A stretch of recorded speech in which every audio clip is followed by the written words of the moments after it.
Welcome to Fairport Flash, the monthly economic update powered by the Fairport investment team. Our team gathers the most recent news, data, and research and distills it into the information most important to you. Let's get started. Welcome to the December 2021 edition of the Fairport Flash. My name is Rick D'Amico, Manager of Investments at Fairport Wealth.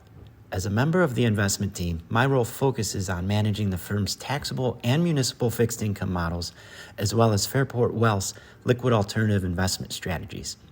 As timing would have it, we are fresh off the heels of another important FOMC meeting, and there are a couple of policy changes that could have important ramifications for fixed income markets in 2022. So let's get started.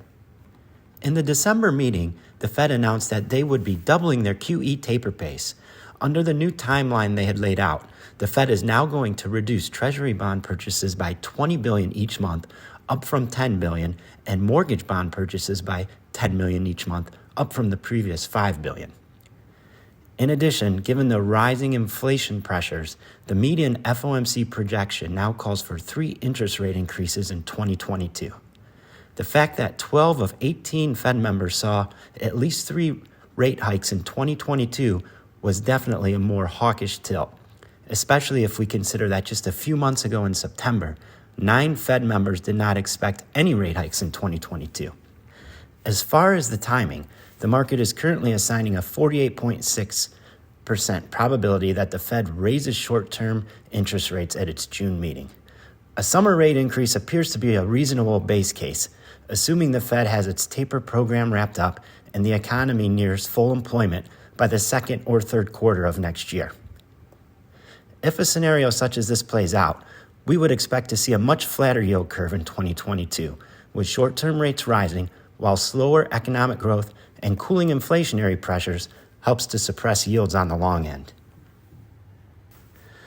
Looking further down the road at the terminal Fed funds rate, the FOMC dots did come in a bit below expectations, in the sense that the total number of rate hikes embedded in them by the end of 2024 was smaller than what the market most likely had penciled in, 8 versus 9. Also, only 5 FOMC members out of 18 think the Fed will have to tighten above neutral, which the FOMC consensus puts at 2.5%, in order to bring inflation under control. If you can recall, the neutral rate is the policy rate that is viewed as neither stimulative or restrictive to the economy. So while it appears the Fed did take on a more hawkish policy tilt for 2022, according to analyst Roberto Perli of Cornerstone Macro Research, one thing the Fed was successful in doing was giving themselves as much flexibility as possible regarding Fed policy. For instance, by speeding up the pace of tapering asset purchases, it gives the Fed the option, but not with certainty, of raising rates as soon as the March 2022 meeting. On the other hand, if inflation does subside, the Fed may also be less eager to move, and policy rates could be on hold for longer than the market expects. Looking ahead, the direction of future Fed policy will depend on 2 primary factors. First, the direction of inflation, which appears difficult to predict given the uncertain trajectory. And second, the progress of the labor market towards maximum employment. If inflation runs hotter and appears to have more staying power than initially anticipated, the Fed may place less weight on progress in the labor market, and we could see rate increases sooner rather than later. On the other hand, if inflation does cool, the FOMC could be more patient, giving the labor market more time to develop and allowing for an increase in labor force participation. Our base case is that inflation rises into the first quarter of next year, possibly peaking in February and March, then dissipating throughout the remainder of 2022 and settling in at a level that is more tolerable for central bankers. Some of the catalysts for a possible pullback in inflation by year-end 2022 include slowing gains in energy and food prices, an ease in supply chain disruptions, along with a peak in inflation expectations. According to Ned Davis Research, the 5-year forward inflation swaps may have already peaked, both here in the U.S. as well as globally. That being said, a reversal back towards the Fed's 2% inflation target could take some time, and many have already underestimated both the level and persistence as pricing pressures have broadened. Also, keep an eye on rising shelter costs, as this could ruin the party by proving to be a strong source of pricing pressures in 2022.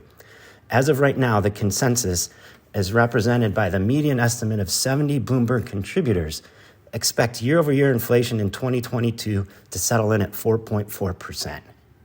So let's move on to our fixed income outlook for 2022. We've already mentioned one of the implications of the Fed increasing short-term rates next year, which would be a flattening of the yield curve. Fixed income investing in 2021 also proved challenging, with the Barclays U.S. Aggregate Bond Index returning a negative 1.41% year to date. And in our view, generating returns in 2022 could prove to be difficult as well. As far as performance, we do have a favorable view on credit relative to government securities. In the event economic growth does slow next year, the economy should still remain strong enough to keep default rates low, which should allow for credit spreads to trade tight. Fundamentally, as Ned Davis Research points out, credit conditions do remain quite favorable as their credit conditions index is just off its record high. That should support credit-sensitive sectors such as high-yield and asset-backed securities. That being said, while credit spreads could remain at tight levels during 2022, in our view, we don't see them tightening much further, as most sectors within fixed income are already trading well below their historical averages.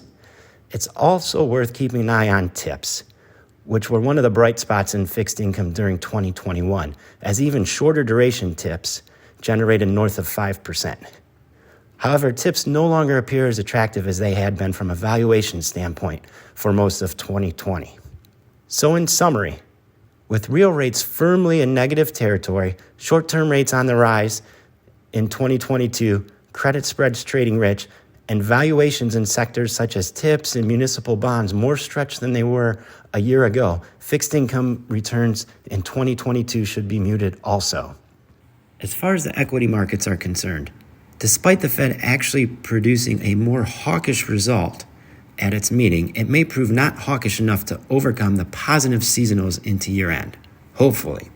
With the Fed decision out of the way, there doesn't appear to be any large macro events on the calendar significant enough to derail a Santa Claus rally, but the black cloud of the Omicron variant definitely warrants monitoring.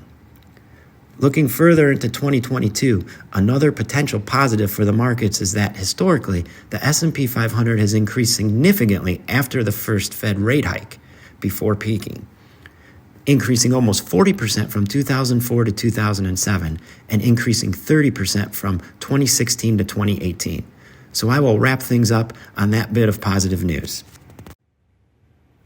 This brings us to the conclusion of this month's edition of the Fairport Flash. As a reminder, our goal at Fairport Wealth centers around inspiring families, and as a member of the investment team, we strive to do so through a long-term and diversified approach. If you would like to further discuss any of Fairport's fixed income strategies, please reach out to your Fairport team. Thank you again for listening, and best wishes to everyone and their families this holiday season. And we are truly grateful for all the relationships we have with our clients and for the trust you have placed in us this year. Keep an eye out for the next Fairport Flash in about a month. Fairport is a group of investment professionals registered with Hightower Securities, LLC, a member of FINRA and SIPC, and with Hightower Advisors, LLC, a registered investment advisor with the SEC. Securities are offered through Hightower Securities, LLC. Advisory services are offered through Hightower Advisors, LLC. This is not an offer to buy or sell securities. No investment process is free of risk, and there is no guarantee that the investment process or the investment opportunities referenced herein will be profitable. Past performance is not indicative of current or future performance and is not a guarantee. The investment opportunities referenced herein may not be suitable for all investors. All data and information referenced herein are from sources believed to be reliable. Any opinion, news, research, analysis, prices, or other information contained in the research is provided as a general market commentary. It does not constitute as investment advice. Fairport and Hightower shall not be in any way liable for claims and make no express or implied representations or warranties as to the accuracy or completeness of the data and other information, or for statements and errors contained in or omissions from the obtained data and information referenced herein. The data and information are provided as of the date referenced. Such data and information are subject to change without notice. This document was created for informational purposes only. The opinions expressed are solely those of Fairport and do not represent those of Hightower Advisors, LLC, or any of its affiliates.